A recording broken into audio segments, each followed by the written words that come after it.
What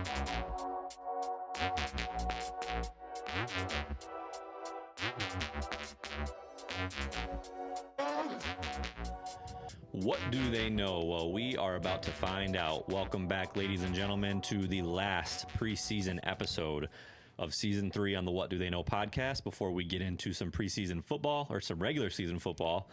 Right. Week 1 just around the corner. Nick and Jeff back with you as always. What's going on, man? Oh, not much. Still recuperating from the joke you had on me last week. I'm still mentally frustrated. I'm double checking all my notes today.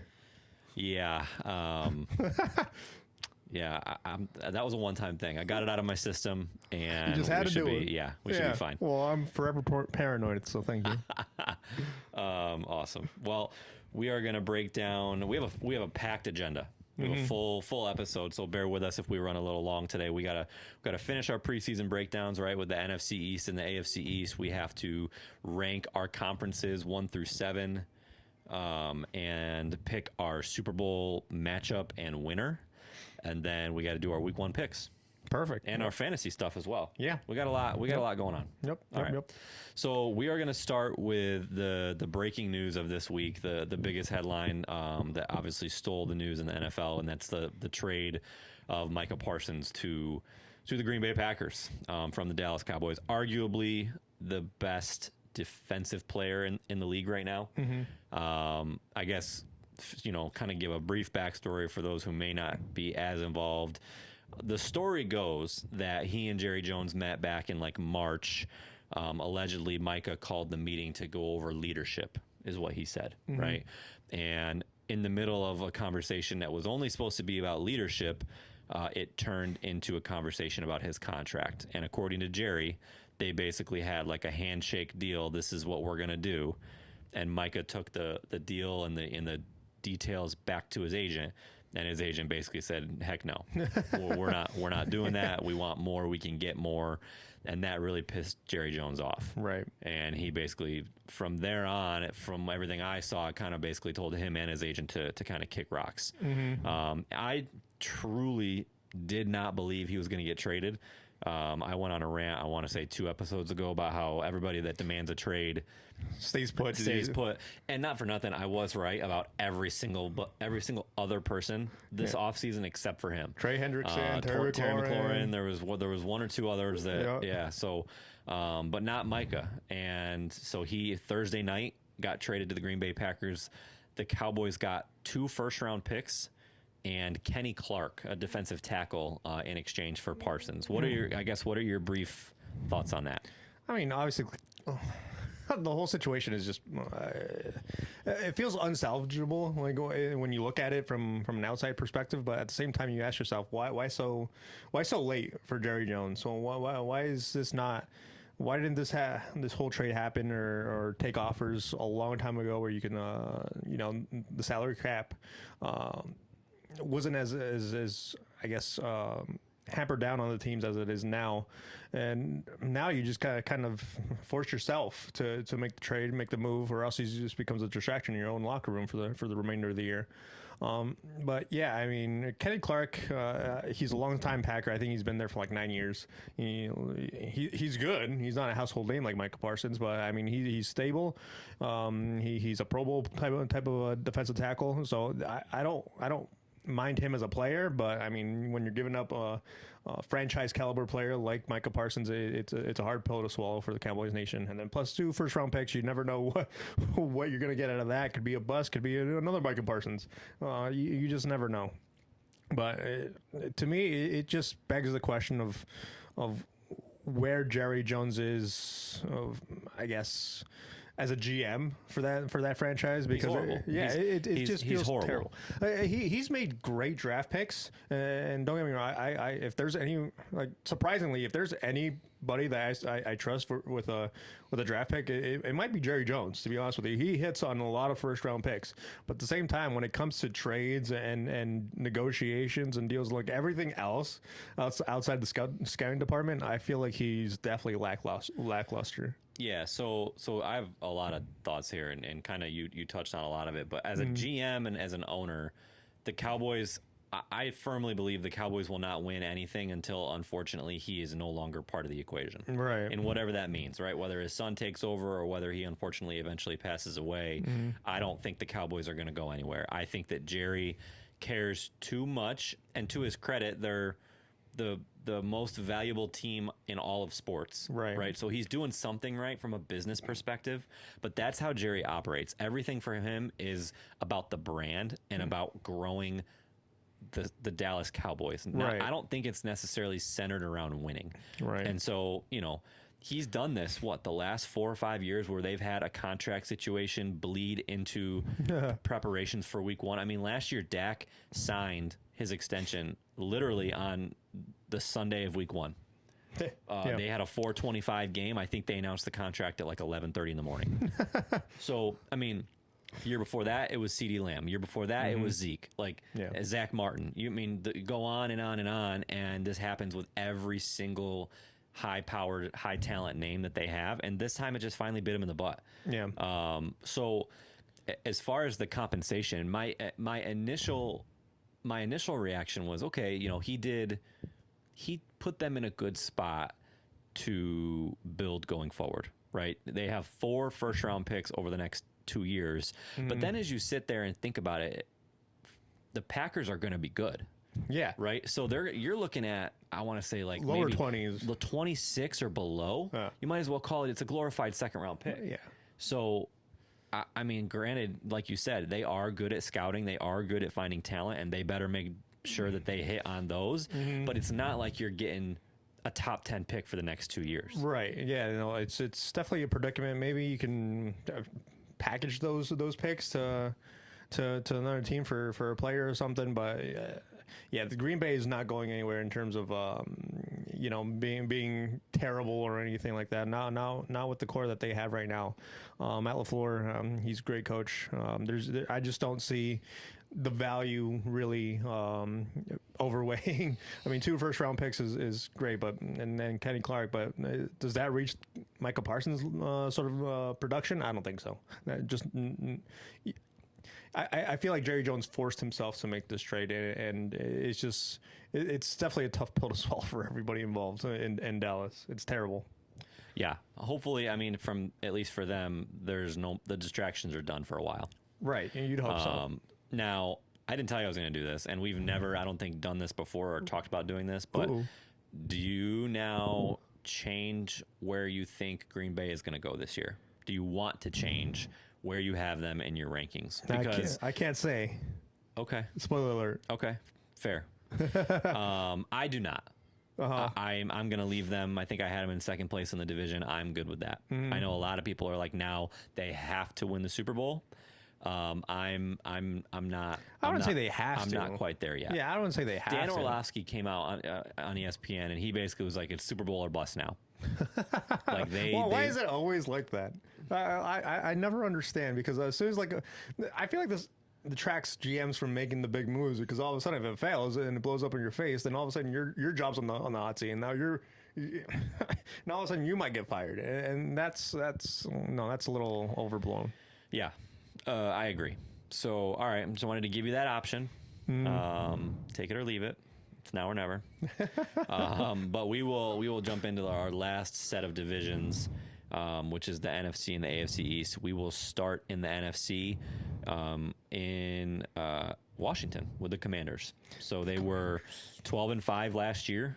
They lost to the Eagles in the NFC Championship game. Obviously had an amazing playoff run. Came out of nowhere. Took down the Bucs. Took down the Lions. Jaden Daniels had a phenomenal rookie year. What are you looking at there? I mean, I'm looking at their coordinators, and I mean, my coordinator of the year last year was Cliff Kingsbury, without a doubt. Yeah. He worked wonders for that franchise. And he turned down head coaching interviews to stay there. Yeah. I mean, I feel like part of me feels like he's not ready for that stress again, especially after what he experienced with Kyler Murray in Arizona. But I mean, you bring that continuity with you. You sign Terry McLaurin to the lucrative deal, so he's happy. I mean, Washington in general, offensively, are set. Like I have no doubt in my mind that they're going to score points for the best of them. But it's their defense that makes me a little concerned. Yeah, agreed. They allowed the 18th most points last year on defense. Their offense had to bail them out quite a few times. It just becomes one of those things where can you protect Jaden Daniels enough? Obviously, they traded for Larry Tunsil. That was a good pickup. Yeah. But at the same time, they drafted Josh Connerly Jr. from Oregon. That was a great pickup. So they're building around their offense. It's just about supplying the pieces on defense for Joe Witt, who is the defensive coordinator for Washington. Yeah, I'm curious to see. The one question mark I had as far as offense is their running back situation. I thought it was a little surprising, and I'm not as tuned into Washington as maybe some people are, but I was very surprised when they traded Brian Robinson Jr. to the Niners. Right. So my understanding, correct me if I'm wrong, Austin Eckler is going to be the new starting running back. Yeah. Which good for him. He had a little bit of success with the Chargers, and now is getting that starting spot back. But that was surprising to me, just because I thought that Robinson was a really good talent. It still is. Right.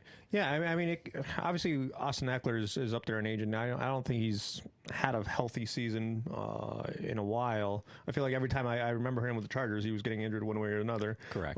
So I think it definitely goes to a sneaky sleeper that I've seen in our drafts. Ja'Cory Krosky Merritt, a draftee out of the University of Arizona. I think he was a 7th round pick, so he wasn't, I guess, with a premium pick, but it seems like Washington has a lot of confidence in him, especially if he's going to be the backup to Austin Eckler, who, like I said, may not have a healthy season, or might need us to split carries to survive the season healthily. So I mean, they like I said, offensively, I'm not really concerned. I mean, they re-signed Zach Ertz. They traded for Debo. Yeah. Who, I mean, I don't know what to expect there, man. It's really yeah.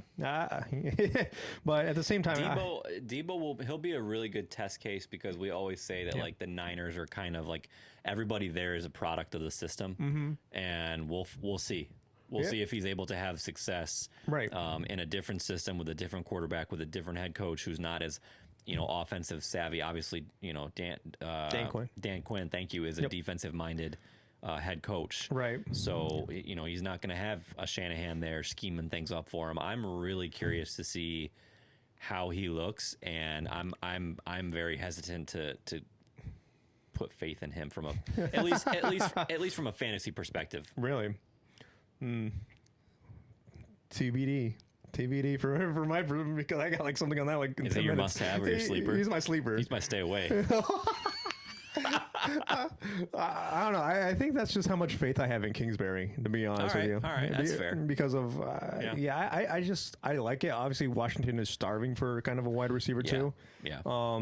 So I feel like with Terry McLaurin already there, established as the wide receiver one, and Kingsbury liking to dice up some special plays, I can see kind of a little bit of a bounce back for Debo. Okay. Yeah. All right. We will jump over to the Dallas Cowboys, who we already kind of talked about in our opening segment with the Micah Parsons trade. They were 7-10 last year. Lost Dak halfway through the season to an injury. They have a new head coach with Brian Schottenheimer, who obviously was the offensive coordinator there, or at least part of the offense for the last couple of years.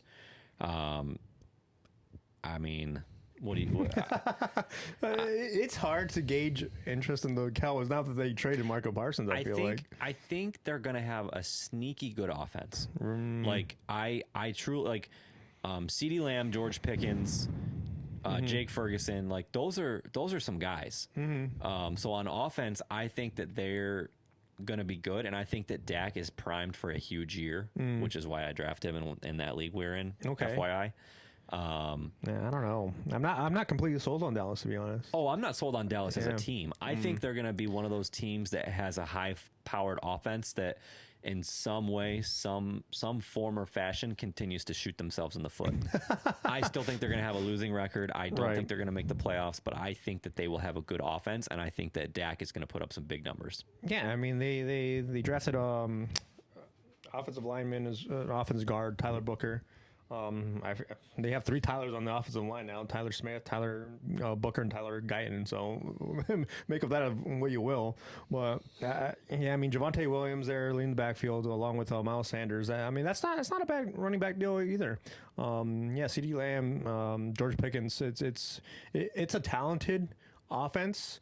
Whether they can piece it together, that's especially with a leader like Michael Parsons, they're gone. I don't know what that locker room is like right now. To be honest with you, No, I don't think anybody does. It's going to be odd, especially all the talk the last week, like from Schottenheimer, from Dak, is like it'll work itself out. He'll be here. Right. He'll be here on Thursday when we play the Eagles. Like everybody just kind of assumed it was a foregone conclusion that he was going to be back. Right. And I'm sure there had to be some level of just shock that he actually got dealt. Yeah. Like honestly, I don't know what you even feel at that point. Do you feel? Do you understand the move? Do you feel a little bit betrayed because all you're hearing from Jerry Jones is that he was going to pay the man, and that he was going to stay there for a while. But I don't know. But all I know is you're going to have to make up that production somehow on the defensive line, and I'm not sure where you're going to find it. Sam Williams, 30-year player, he only has 8.5 sacks over his first 2 years, and then they signed Dante Fowler Jr. 55.5 career sacks, which isn't bad, but I mean, Mike Parsons had 52.5 career sacks in half the time that Dante Fowler Jr. has been on the league. So it's gonna be they're gonna be hard pressed. I feel like to really challenge the quarterback, and then it might be long days for Trevon Diggs and their newly signed DaRon Bland. Newly extended DaRon Bland, I should say. So Dallas is just one of those Pandora boxes that I don't know what we're gonna get. We're going to get a lot of primetime games. Oh, they will. I can tell you that. Absolutely. I saw something when I was researching them, a little schedule tidbit that says they're like the first team ever to play on the first Thursday night game to open the season on Thanksgiving and also on Christmas. So we're going to get a lot of the Cowboys, whether we want it or not. Right. Yeah, we're going to see them a lot. Yep. So, all right, jumping over to the defending champs, the Philadelphia Eagles, 14-3 last year, pretty much dominant in every category. Offense, defense, special teams. You and I admittedly both slept on them for a very, very long time last year. I want to say I wasn't really on board even through the championship game. I don't think I really understood how their offense was built. Like, to me, it was just a boring offense that was just someone was bound to figure them out. Yeah. And it just never happened. I think that's where talent and health kind of came into play, because A.J. Brown, Devontae Smith, Saquon Barkley, they all had a relatively healthy season, and Jalen Hurts. So Dallas Goedert, obviously, so it's not like they lost any of the components on the offense. So I feel like that's kind of what they steamrolled with. They were definitely a very more traditional offense because they relied on Saquon a lot. But I mean, when it comes to an offense that relies on the tush push, I guess whenever it comes to 3rd and 1 and 4th and 1 chances, I feel like we kind of root against them in some sort of way, because it just becomes an unstoppable play, kind of like Kansas City and their whole dominance. It takes the unpredictability out of it, and then we just like, oh, okay, they're just going through the motions of what they do best, and I don't know, like I think that's where the boring concept comes from. But I mean, defensively they were like ranked 2nd in points against. They had a team. They did, but they also, like, I wrote down all the names of the guys on defense that they lost. Yes, and the list is very long. So lengthy. Brandon Graham, retired. Josh Sweat, Bryce Huff, James Bradbury, Isaiah Rodgers, Darius Slay, C.J. Gardner-Johnson. All those guys were on defense. Yep. So what is that going to look like now? I do not know. That's a big question mark. And then obviously on offense, Kellen Moore, who was the offensive coordinator, now is with the Saints as their head coach. So Kevin Patullo, who was on the staff already, got the bump up to the offensive coordinator, and you're never quite sure what a new offensive coordinator, what a new scheme is going to look like. Obviously, they won the damn Super Bowl last year, so hopefully they're not changing too much. Right. And they have no reason to. Right. So hopefully the scheme and everything is still designed around Saquon, around running the ball first like they were last year. But yeah, always curious how a new offensive coordinator is going to blend with their quarterback and their stars. Right. Yeah. There's no need to come in here and try to leave your mark or try to change things up to fancy your. They obviously have a winning recipe. So it's goes back to my elementary stuff. Keep it simple, stupid type of thing. So don't do anything exorbitant. You have Saquon Barkley there as your running back. Use him. You have A.J. Brown as your number one wide receiver. Use him. You have Dallas Goedert as your tight end. Use him. That it's literally not. It doesn't need to be complicated. There's no trick plays that you need to dial up every game. It's going to be one of those things where, it's the biggest question mark is going to be the defense. Obviously, three of those guys that you named were pass rushers: Brandon Graham, Bryce Huff, Josh Sweat, who had an amazing game in the Super Bowl. Yep. So it's going to be up to Nolan Smith Jr. and Moro Jomo. Excuse me, who? Yeah, exactly. Moro Jomo. Okay. Yep. I had a double take on that name too when I looked up the depth chart. So, all right. So that's a name. That's a name now. So we'll see. We'll see where that goes. Yeah, but I mean, I think we're grasping at straws here, trying to find potential issues for the Eagles. I think that they're still going to be a very, very good team, a very dominant team. It's always the big thing with whenever you win the Super Bowl is how are you going to respond? Yeah. Are you still going to be hungry? Mm-hmm. Are you going to be exhausted from the offseason of partying and everything that comes with being the champs? Mm-hmm. Are they going to be and how are they going to look? Right. So that's the big thing with the Eagles. But I still think they're going to be a very dominant team, and they're going to be right there when all's said and done this year. Yeah, repeating is such a difficult task. So, yeah, to your point, we always try to find reasons why they can't do it. And I feel like now we've kind of almost got to the point where I don't want to say expect it or take it for granted, but the Chiefs just make it look so easy every year that it's like, oh, they were in it last year. Odds are they're going to be in it again when it's just not that easy. Right. No. With Kansas City, you have probably a top 5 quarterback of all time leading the helm in Patrick Mahomes. Easily. And probably a top 5 coach of all time in Andy Reid as well. So I feel like they do make it a little bit easier probably. But, I mean, if Nick Sirianni and Jalen Hurts kind of want to bring themselves into the conversation of saying, hey, we mean business as well, and we're trying to develop a culture here that says, hey, we're here at the end of the rope every single year. This is the year to prove it. Absolutely. Love it. All right, we will finish the NFC East with the New York Giants. One of the biggest question marks for me this year. One of the teams that I'm just so curious about. Mm-hmm. I feel like, side note, as a Jets fan, I'm supposed to hate them. Same with being a Yankee fan, you're supposed to hate the Mets. I've never understood that. Right.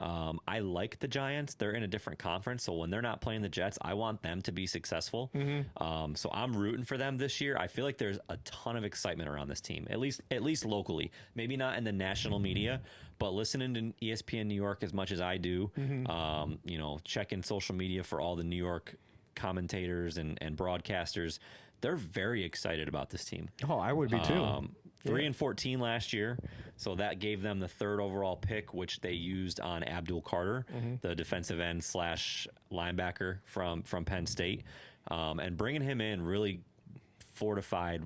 I would say it's the best defensive line in football. Ooh. So we're talking about Abdul Carter, Dexter Lawrence, Kayvon Thibodeau, and Brian Burns. That's insane. That's a recipe for success. That's a recipe for success. That is a defensive line that is going to keep you in a lot of games. Yeah. So, they did that right. They also made a splash. They traded up in the first round, back into the first round, I should say, and got Jackson Dart, the quarterback out of Ole Miss, with the 25th overall pick. And I think that's really the big storyline here. Obviously, they signed Russell Wilson.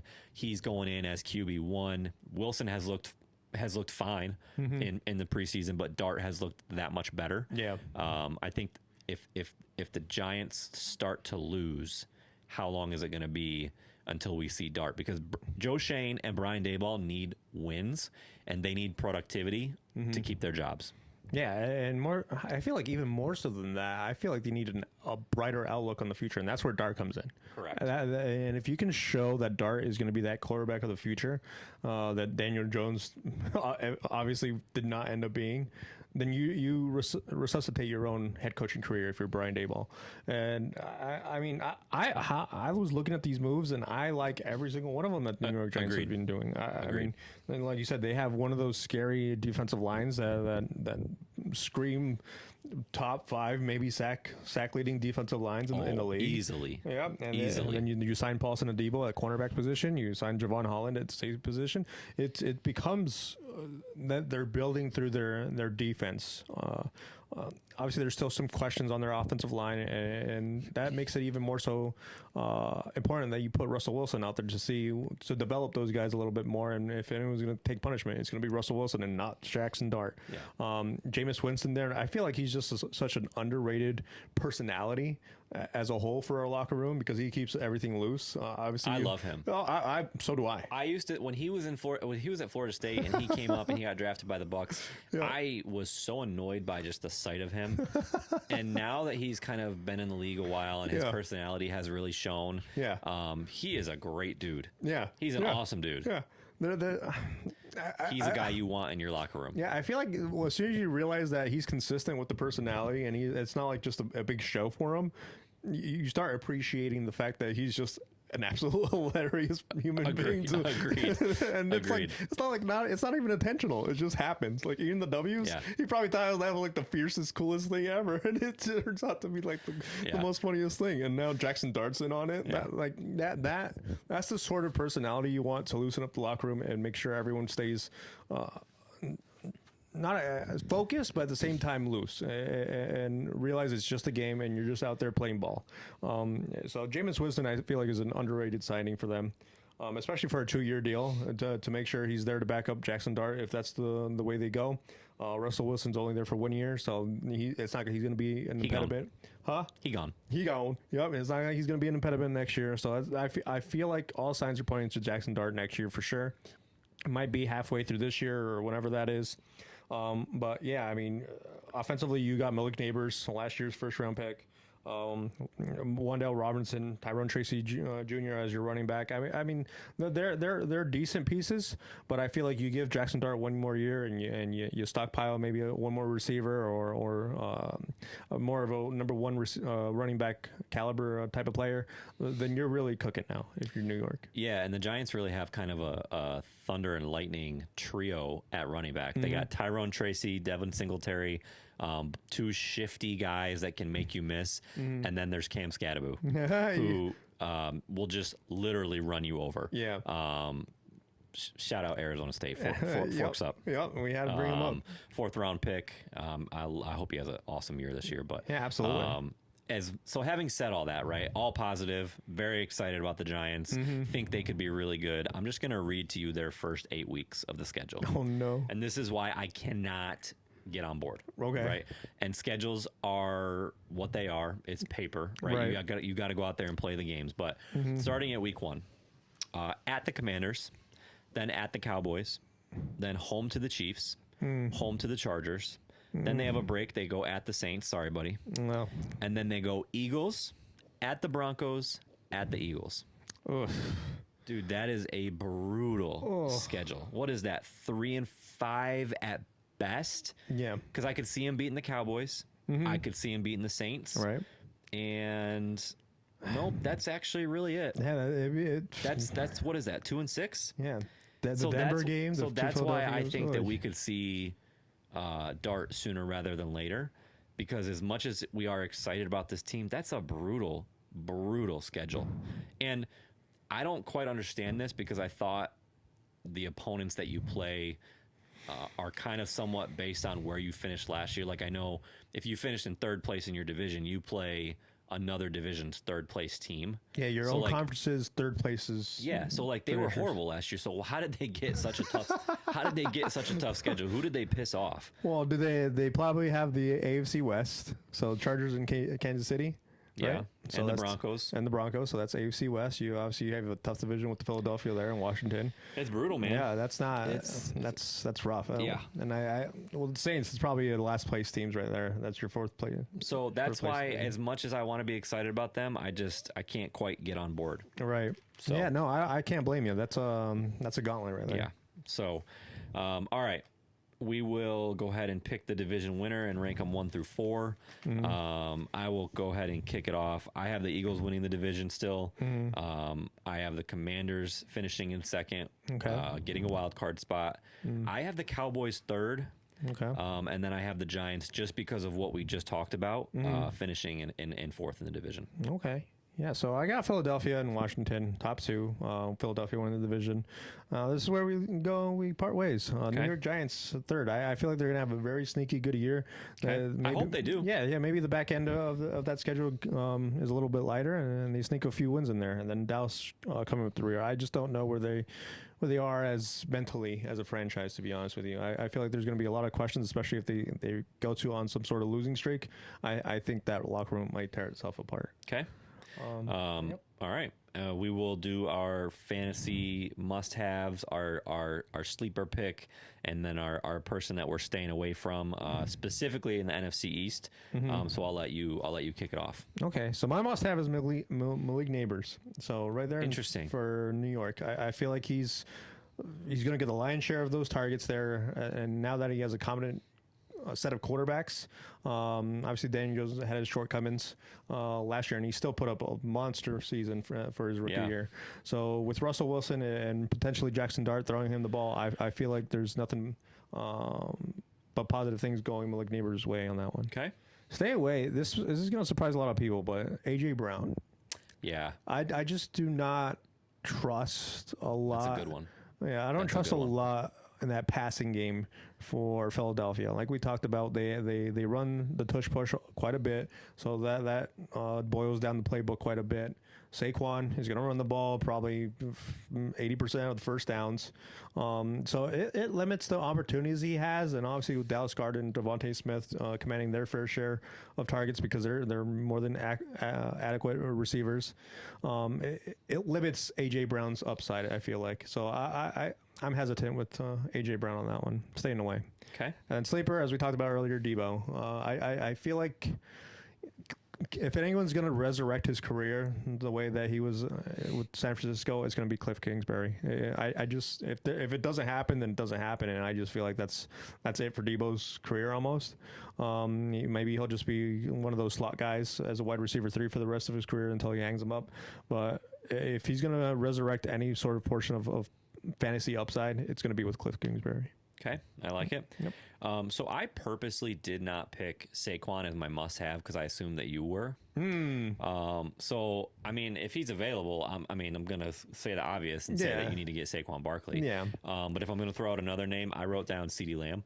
Okay. I'm telling you right now, I really feel that the Cowboys' offense as a whole is going to be sneaky good. And CD is going to be a big part of that. Him and Dak have shown what they can do already. Right. I stay away. Sorry, buddy, but I'm staying away from Debo. I just don't trust it. He's looked super slow in the videos that we've seen that have been on social media. Yeah. And then my sleeper is Dak Prescott.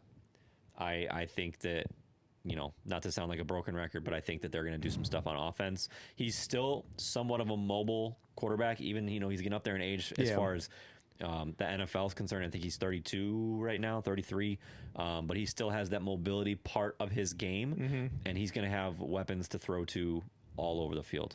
So look for Dak to have a big year. Okay. All right, jumping over to the AFC East, our last division to break down. Last, but certainly not least. Yeah, this is what you build up for. Yeah. Yep. We will start with the Buffalo Bills. Okay. They were 13-4 last year. They lost to Kansas City again in the AFC Championship game. They did bring in some pieces on offense. They signed Elijah Moore. They signed Josh Palmer at wide receiver. So I love that. They tied up some of their guys. They re-signed James Cook. They re-signed Khalil Shakir, who has become a really sneaky good weapon for Josh Allen. They signed Joey Bosa after he was released from the Chargers. Really, quite honestly, I don't know that anything that we say is going to matter about the Bills. No. Like, I feel like it's the same story every how year. I wrote down one note besides what I just read to you, and it was, how can they get past Kansas City? Right. Honestly, my concerns were mentality. Because when you meet Kansas City in the playoffs, what do you do? Yeah. Yeah. The regular season does not matter for this team. Yeah. We've talked about that at length. Every year it seems they beat Kansas City in the regular season, and then they go and they lose to them in the playoffs when it matters. So right. I don't know what they have to do. I really don't. Yeah. I think that it's got to happen eventually. you would hope so. I really kind of feel like nothing that we talk about now matters until January. Yeah, no, I mean, Buffalo is going to be Buffalo. They're going to win the division. They have New England will be better. Yeah. Right. We'll talk about them in a minute, but they still have one of the easiest divisions in football, in my opinion. Right. Yeah. No, I feel like it's the same story. It's been the same story for the past like 4 years for Buffalo, or at least ever since Josh Allen made his mark in the NFL. It's yeah, you get to the playoffs, you win your division, it's going through the motions, but when it comes to Kansas City, and whether that's in Buffalo or in Kansas City, can you show up and make that game-changing play and make that final play, make that final stop if you're Buffalo's defense? And I feel like for the past three seasons, they just have not been able to do it, and it's unfortunate for Buffalo. I'm rooting for them and hoping they can finally pass over the hump, but it's just heart-wrenching to talk about Buffalo, to be honest with you. I'm starting to feel the burn. Yeah, and it's tough because like I feel like talking about them this way is downplaying how good I expect them to be. Yeah, I think they're going to be phenomenal this year. I think that they are going to have a very easy time in their division, and I think it's all going to be about what they can do in January. Like we've talked about how I think that this is the year that the Bengals kind of put it all together. I kind of feel very much the same about the Bills. Other than the one question mark that I don't have an answer for is how they're going to beat Kansas City. But I think they're going to be awesome this year. Yeah, I mean they've been. We're talking about them so negatively, right? But, I know, but they're gonna be good. Yeah, they're gonna win like 13, 14 games, and like that's a great season. Yeah. But at the same time, they've done that for the past 3 years. Yeah. It's time to take the next step, and Correct. we've been waiting for them to take the next step. They just cannot seem to do it. Nope. And I don't know. I would love to talk about the Bills and how good they are, but at the end of the day, does it become almost like you're provoking hope for in a hopeless situation almost, and until I see them beat Kansas City, it's just hard on me to really feel that level of excitement that I do some of these other teams. Yeah, I agree. All right, so we will jump over to the Miami Dolphins. They were 8-9 last year. What are you seeing there? I honestly do not know. Miami is an enigma to me, and I have no clue what to even make of any of it, to be honest with you. Obviously, you got Tua as your returning quarterback. Honestly, Tua is probably like a concussion away from hanging it up, to be honest with you. 100%. I'm surprised. I'm surprised that he's still the starting quarterback for Miami, to be honest with you. After 4 or 5 concussions now, it's absurd to me. I don't get it. But I mean, obviously you have Devon Achane there, your running back position. You still have Tyreek Hill, Jalen Waddle. Those pieces haven't changed at all. But at the same time, it's like I don't even know where to even go with Miami. I don't know their identity anymore. I really don't. So I think. And this is not a hot take. Like if you listen to sports radio, a lot of people think this. I think they're going to be a dumpster fire this year. Yeah, could be potentially. Yeah. Everybody. The big thing is the potential chemistry or lack thereof between Tyreek Hill and his teammates, specifically Tua. Last year after the Week 18 loss to the Jets, Tyreek Hill basically went on a rant in the locker room and said he has to get up out of here. Like basically that he was done with Miami. Right. And then, he retracted his statement in the offseason, said he loves Miami, blah, blah, blah. But Tua was very open about it in training camp about how they're trying to rebuild their relationship after that. Like he even said, he's like, that's not something that you can just come in and say sorry for and start over. Like you got to repair, basically saying that you're quitting on your team. Right. And now the season is here. and who knows how they're going to look. Yeah. I think this is a make or break year for Mike McDaniel and Tua. I feel like Mike McDaniel is going to be one of those Cliff Kingsbury situations where he steps away from the game for like a year and then he comes back and becomes this incredible offensive coordinator. And I agree with you. This might be Tua's last year as a starting quarterback, and this might be Mike McDaniel's last year as a head coach. Maybe it's just too much for Mike McDaniel, especially with the personalities that he has there in Tyreek Hill. I mean that, yeah, that's a lot to overcome, especially for a head coach. But I mean, overall, I just do not know where this team is going to go. I try to look at it from like a fantasy perspective or anything, and I just don't see anything positive. I just don't. I mean, you need Devon Achane to be healthy and have another amazing year, which he's nursing a calf injury right now. I praying to God that he plays just because I drafted him in one of our leagues. So I really need him to be healthy. Him and Tyreek Hill. Jalen Waddle, I feel like got the contract, got the big money, and really hasn't been super consistent. Right. I don't know, man. I just think that they're in for a long year. Yeah. I really do. Yeah. I'm Darren Waller's your tight end. He just came off the couch. Yeah. Your cornerback. Did we talk about the fact that they traded Jonnu Smith and Jalen Ramsey? Did we talk about that already? No. And then they traded their best defensive player and their tight end, who had a phenomenal year last year, for Minka Fitzpatrick from the Steelers. Who didn't he ask out of Miami originally? I believe so. I'm pretty sure he did. Probably. I'm pretty sure he wanted money and he ended up getting traded to Pittsburgh. Well, guess what, buddy? You're back in Miami. You got your money now. So, welcome back. I don't know what they're going to look like on defense. I just think that there's cornerbacks to Rasul Douglas, who is that the same Rasul Douglas that's been in the league for like a millennia? He was with Buffalo last, I think, 2 years. Yeah. Oh, and then your other cornerback is Storm Duck. Excuse me? Storm Duck. That's not a real name. I'm not falling for that. You got Jalen Waddle and Storm Duck on your team. Stop it. All right. Just stop. So, I don't know, man. I think that at the same time, talking out the completely other side of my mouth, it would, like, this could be the team that makes us look really stupid. Like, out of everything that we've said in the last 4 weeks leading up to the season, this could be the team that make us literally look like the title of our show. Like, what do they know? Yeah, exactly. Absolutely. Because they have potential. We've seen what they can be, right? Especially offensively. Two seasons ago, we saw them put up 70 points in a game. We've seen Devon Achane. We've seen Tyreek Hill. We've seen how accurate Tua is. Yeah. But for some reason, everybody has this thought that it's going to come crumbling down this year. Right. And I tend to agree. Right. But at the same time, if they go and rattle off 9 or 10 wins, it wouldn't surprise me. I'm putting in my bet now. Storm Duck, Defensive Player of the Year. Love it. Love it. Okay. All right. We will move over to the New England Patriots. 4-13 last year. A lot of changes with New England. A lot of people have them as one of their quickly rising teams in the league. So the 4th overall pick, they took Will Campbell, offensive lineman out of LSU, who apparently is just like, he's like a dog. Like, that's the word I kept hearing about him, was like he's like a guy in the trenches that you just don't want to mess with. Right. Which I feel like everybody needs one of those like mean offensive linemen on their team. Yeah. And then 2nd round pick, I think he was only the second or third pick in the 2nd round, so really high up there. The running back from Ohio State, Trevion Henderson, who has looked amazing in the preseason, and everybody thinks that he's going to very quickly, if he hasn't already, take over the running back 1 spot from Ramondre Stevenson. Yep. So, a lot of things that people are excited about in New England. Obviously, they brought in Mike Vrabel. They signed Stephon Diggs. What are you seeing here?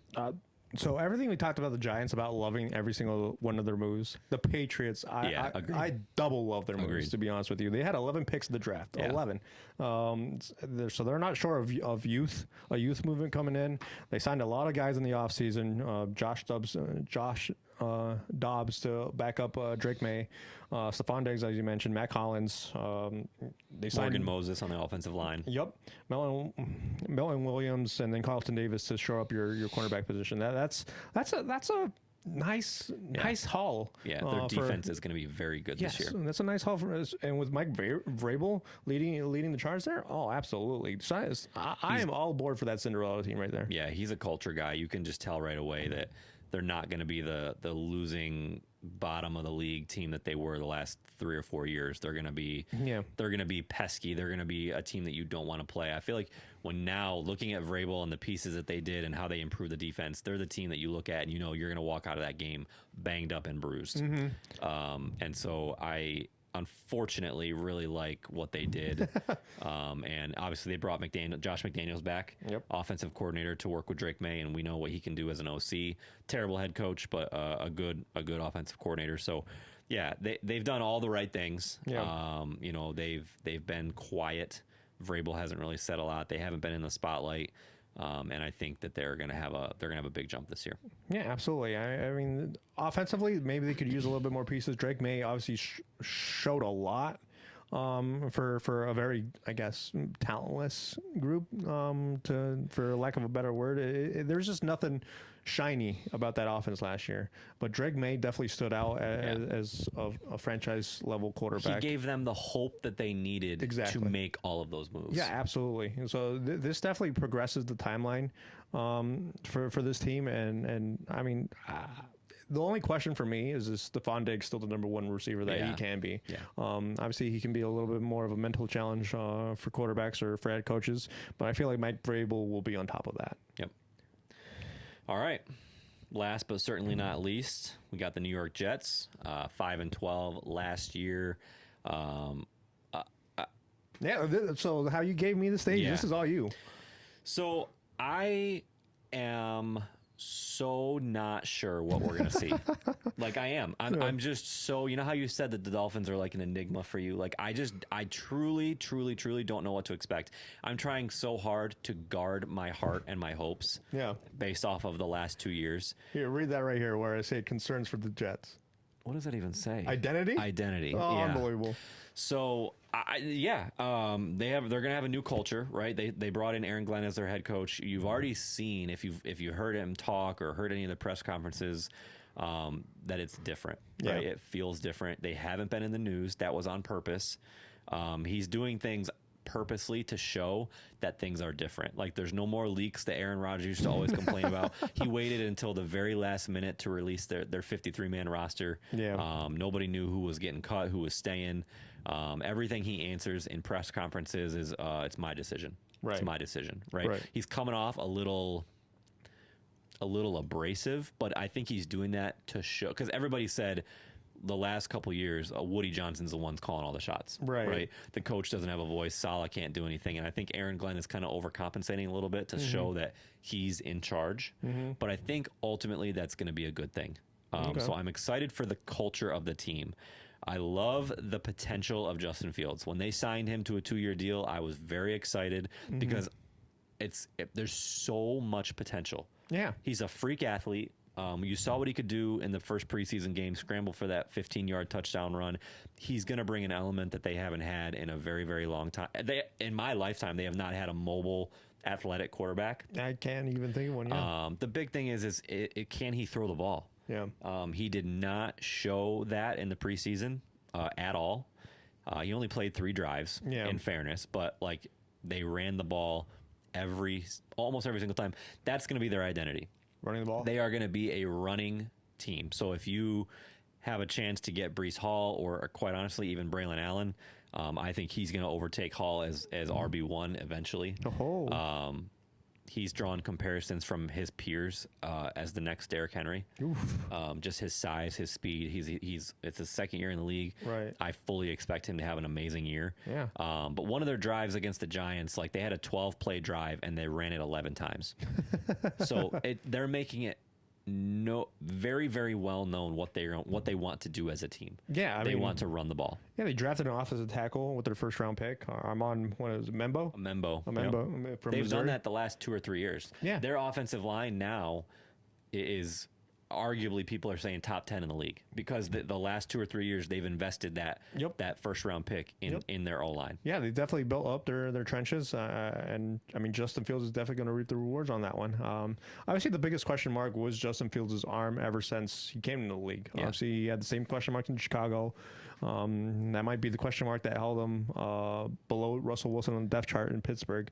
But he's finally getting, I feel like, a legitimate shot here with the New York. This is the first time that people are literally just saying this is your team. Yeah. You're the starter. Right. Go, take it and run with it. Right. And see what happens. So I'm really excited for him. I'm excited for the defense. They brought in Steve Wilkes. He's a great defensive coordinator. They're getting Jermaine Johnson back on the defensive side of the ball. He's a defensive end who he tore his Achilles week 2 last year. So he really wasn't a factor at all. Right. He looked bigger. He looked stronger. Will McDonald, this is his 3rd year, and people are saying that he's going to have double-digit sacks. They traded, sneaky big trade, I thought, at least for a Jets fan. They traded for Harrison Phillips, the defensive tackle from Minnesota, who's been in the league forever. Yeah. And he basically said the other day, like, his sole purpose is to take double teams away from Quinn Williams so that he can bust up the run and bust up the offensive line. Right. So love that. I really don't know what to expect. Yeah. I don't know what to expect. They got to figure out their wide receiver too. They have obviously Garrett Wilson, and then they have guys like Alan Lazard, Josh Reynolds. They drafted Arian Smith from Georgia, 4th round pick, who's a speedster who has been great in camp. But they don't have a solidified wide receiver too. I keep hearing that they are kicking the tires on trading for Jacoby Myers. But that would, who knows? And then penalties. They were atrociously undisciplined last year. They had, I think, possibly the most penalties in the league. But in the preseason so far, it's been no different. They've been very bad with penalties. So I don't know, man. I'm optimistic. I think they could win anywhere from 6 to 9 games.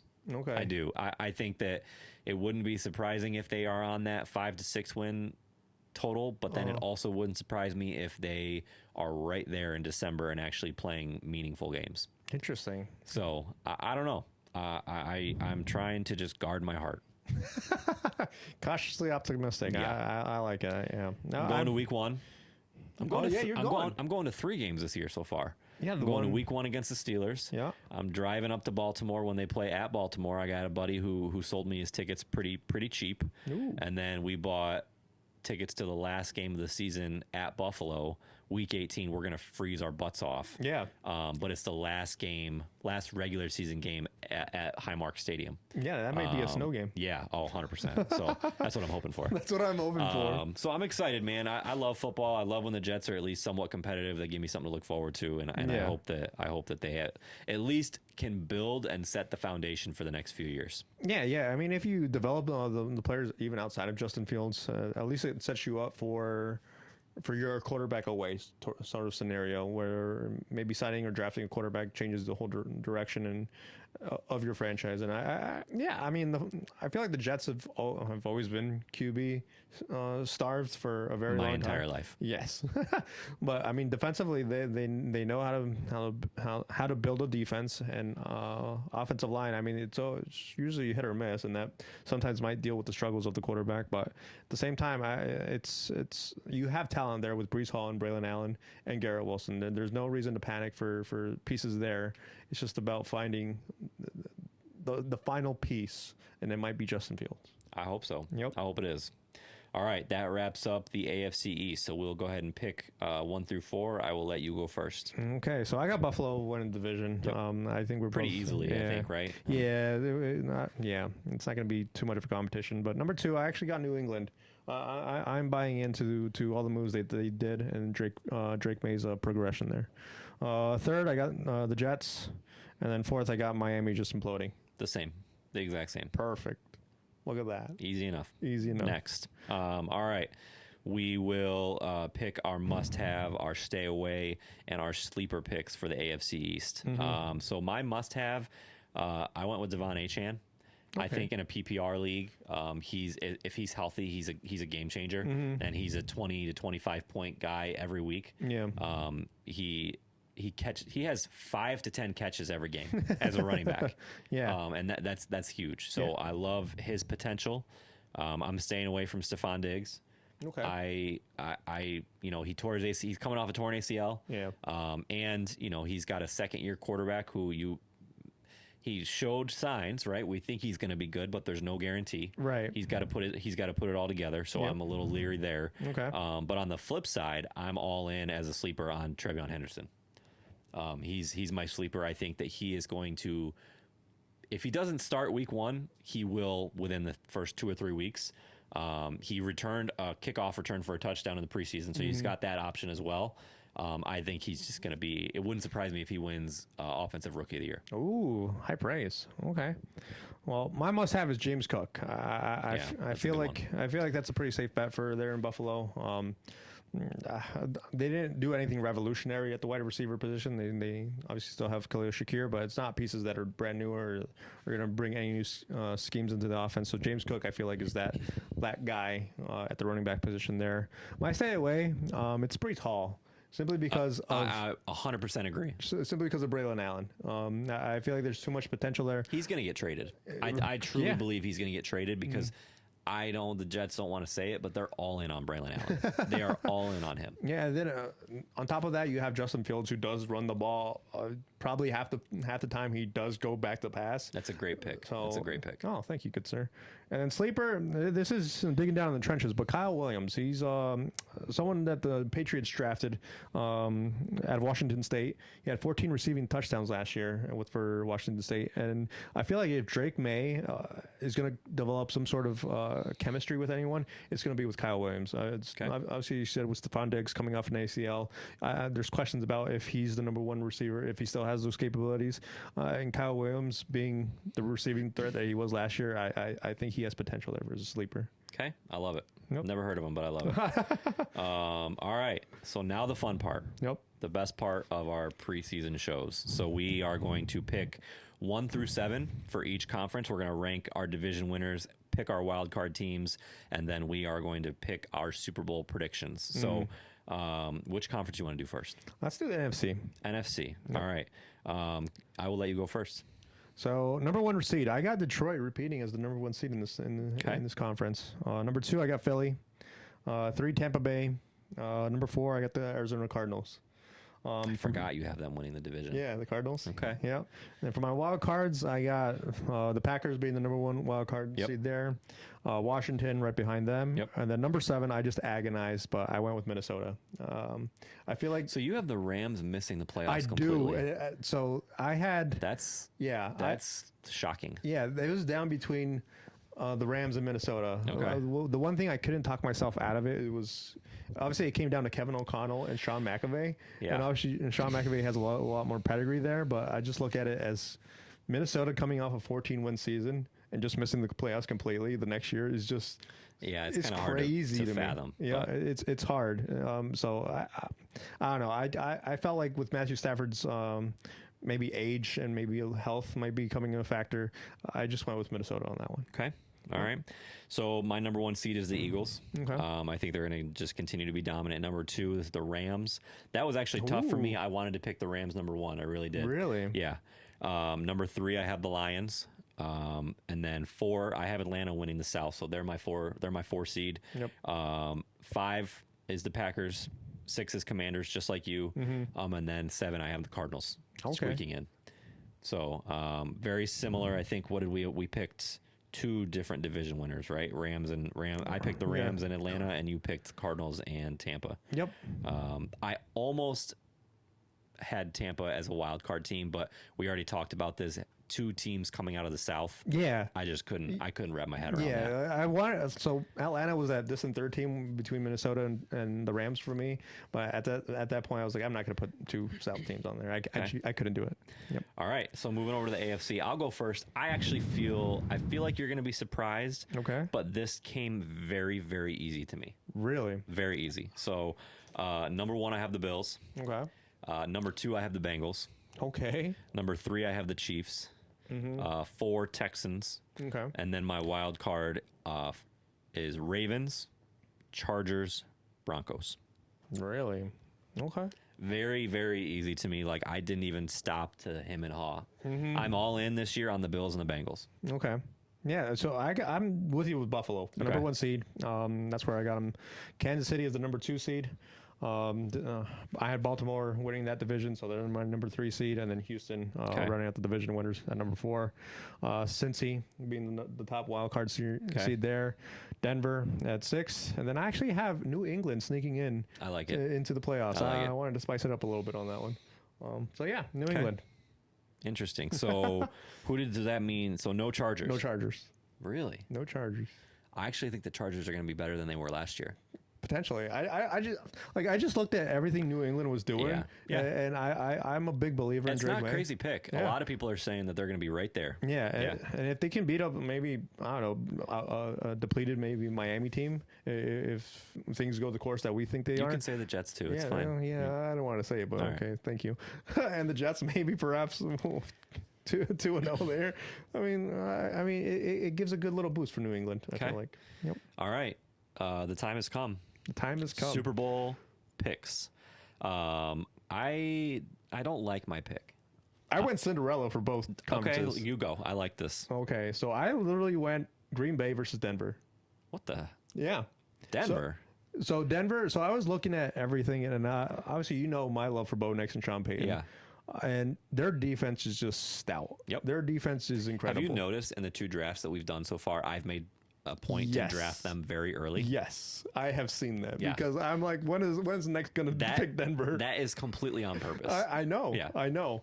And I feel like there's just something about that defense and that offense potentially that just it rubs me the right way type of thing. Stop it. I knew you were going to come with that reaction. I'm just going to leave that. I'm just going to leave that alone. Oh, good goodness. For you, buddy. Oh, my goodness. Yep. Clip that one. Yep. Oh, my goodness. But yeah, I obviously Buffalo. Oh, no. He's still going. Okay. All right. Reel it in. Keep it professional. Yep. Reel it in. But yeah, Buffalo. Okay. We'll get there. All right. Yeah. Buffalo, we've talked about them. We it's hard to have the faith there. Kansas City, I don't. Yeah, I don't. This is the year that Kansas City falters. Yeah, I feel like this is the decline of Kansas City, and it was hard for me to put them in the Super Bowl. Baltimore, that's still one of the things that I don't know. I feel like my first round matchup is literally Baltimore versus Denver. And I feel like that's going to come down to the final play, and I feel like Denver might pull that out. Yeah. I feel like Denver might squeak that one out. And then, Houston, since it just became one of those things where since I don't trust Cincy's defense. Yeah, that's fair. And I don't trust Houston's, I guess, overall team. It's just they're in a very weak division. Yeah. And then, obviously New England rounding out that conference. Denver, to me, is the most complete team, potentially. Okay. In that conference. I like it. All right. That's where I got.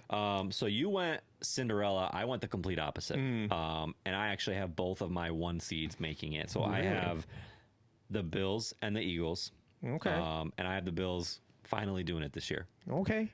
So the Bills are my champs. I know we talked about, neither of us know how they're going to get past Kansas City, but it's going to happen this year. Yeah, no, I wanted to go Buffalo. I think, and we didn't talk about this, but I think that if there's going to come a point very quickly, if they don't, that Sean McDermott is going to be gone, and the Bills are going to, they're going to become a completely different team. Yeah. So this has to be the year that they finally are able to get it done. Yeah, I felt that should have happened 2 years ago, to be honest with you. My only concern, and I'm not trying to speak this into existence, especially people might think I am because of Jets, as a Jets fan. The Bills the last 4 or 5 years have been very healthy. Yeah. So that's what makes me nervous, because it seems like it catches up with everybody at some point. So I really hope they don't have some massive injury that derails their season. That's my one concern with Buffalo, is can they stay healthy? Because if they can, I think they're going to make it. Yeah. Like I say, it comes down to the mentality that you have come in January. And I don't know if Buffalo has that mentality with Sean McDermott. I just do not. I can't trust it. I hope they do. I wanted to put Buffalo in my Super Bowl and that's why I agonized about this pick for the longest of times. But I just could not pull the trigger for Buffalo. I couldn't do it. All right. I love it. Yep. So last but not least, we will wrap up. We have our week 1 picks. Oh, wait, I didn't pick my winner. Oh, that's right. I'm sorry. Go ahead. Green Bay. Okay. So even though I'm against the whole Super Bowl or bust thing, it kind of worked out that way. All right. Yeah. I like it. So we're doing it a little different this year, not totally different, but so we always pick a lock, we pick an upset, and then we pick a game of the week, which we pick that game together. So that one will be the same game.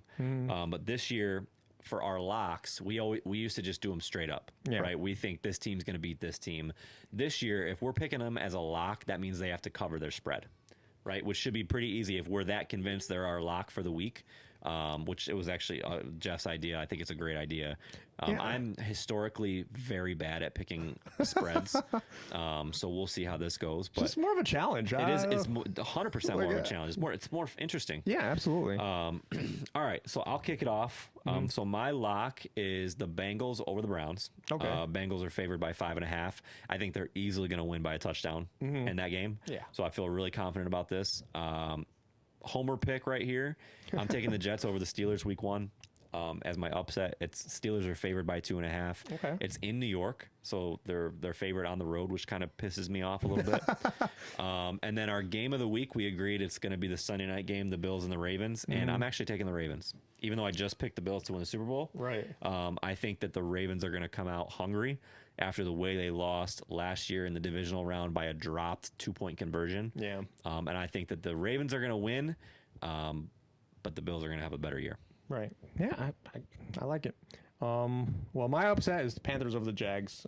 We talked about Bryce Young's career trajectory is going upscale now, and how the Jags are probably going to be a dumpster fire for this year. Somehow the Jags are favored by 3 points. Yeah, in this that game. really surprises me. Yeah, so it's in Jacksonville. Yeah. Okay. And then my lock is the Patriots over the Raiders. Yeah. It's and that surprises me too. I believe they play in New England on that one too. I think so. So and that's also another negative 3-point spread. And that's a West Coast team coming all the way to the East Coast, and I'm pretty sure that's a 1:00 kickoff. Yeah. Which never bodes well for the West Coast team. Yep. So I like I said, I got New England slinking into the playoffs on the AFC side. So I got the Patriots over the Raiders there as my lock. And then game of the week, I also have the Ravens over the Bills. Okay. I think they'll start off hot. The Ravens will. Yep. I like it. Well, that will do it. That was a full show. Yeah. A lot of good stuff. I'm pumped.